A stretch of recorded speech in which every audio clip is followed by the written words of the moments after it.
de la quantité de diabète dans le sang.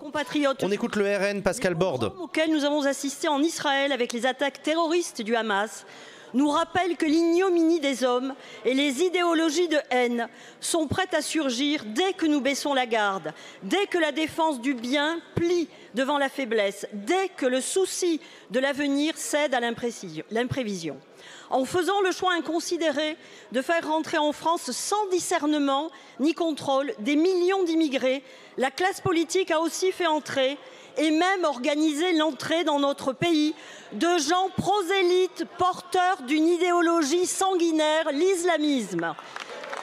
Pascal Borde, elle a 62 ans, elle est députée du Gard, c'est une avocate spécialisée en droit de la famille. Les musulmans qui pratiquent leur religion de manière paisible et fraternelle avec les islamistes. De la même manière, je ne confonds pas les Palestiniens avec le Hamas qui s'en sert comme bouclier humain. Face au fléau de l'antisémitisme, le pays a opposé par une manifestation unitaire et particulièrement digne dont chacun doit se féliciter, la démonstration de sa réprobation absolue. Face à ce qui touche à l'essentiel, toute division devient un acte de complicité objective.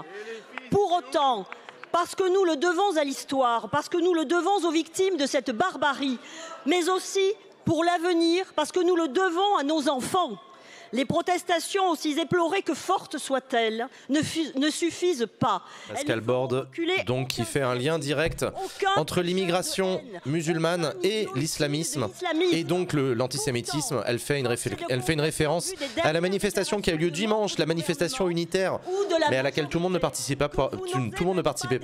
L'idéologie qui sous-tend la haine antisémitisme et qui parfois arme la main des tueurs. On ne combat pas une menace quand on est incapable de la nommer. Madame la Première ministre, qu'allez-vous faire pour combattre l'islam? Pascal Borde qui demande donc, dans la foulée de cette manifestation, à ce que le gouvernement combatte l'islamisme. On écoute Olivier Véran qui va répondre. Olivier Véran qui a eu des mots très durs envers le Rassemblement national. D'ailleurs, il vient d'être hué. Mesdames et messieurs les députés, Madame la Présidente, Madame la députée Pascal Borde.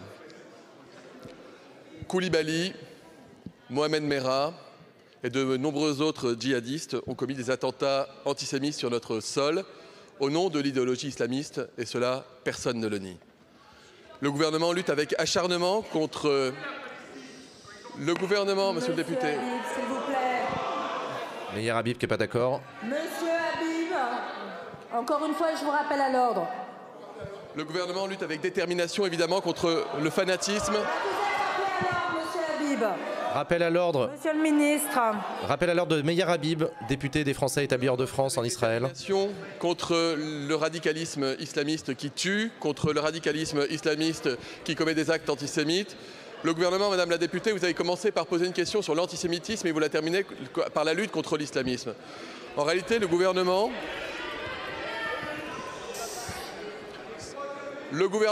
lutte avec détermination contre toutes les formes d'antisémitisme, lutte avec détermination contre toutes les idéologies mortifères qui visent à diviser les Français les uns contre les autres, toutes les idéologies, d'où qu'elles viennent, qui mettent en insécurité nos concitoyens juifs. Il y en a, hélas, Madame la députée, en dehors du cadre de l'islam, et nous ne le négligeons pas. Et ce que les Français ont été nombreux à dire à Paris, à Grenoble, à Toulouse et dans beaucoup de villes de France dimanche, c'est que l'antisémitisme, les antisémitismes, il n'y en a pas un bon et un mauvais, Madame la députée, toutes ces formes d'antisémitisme qui gangrènent notre société n'ont pas leur place en France, et croyez en notre détermination pour lutter contre.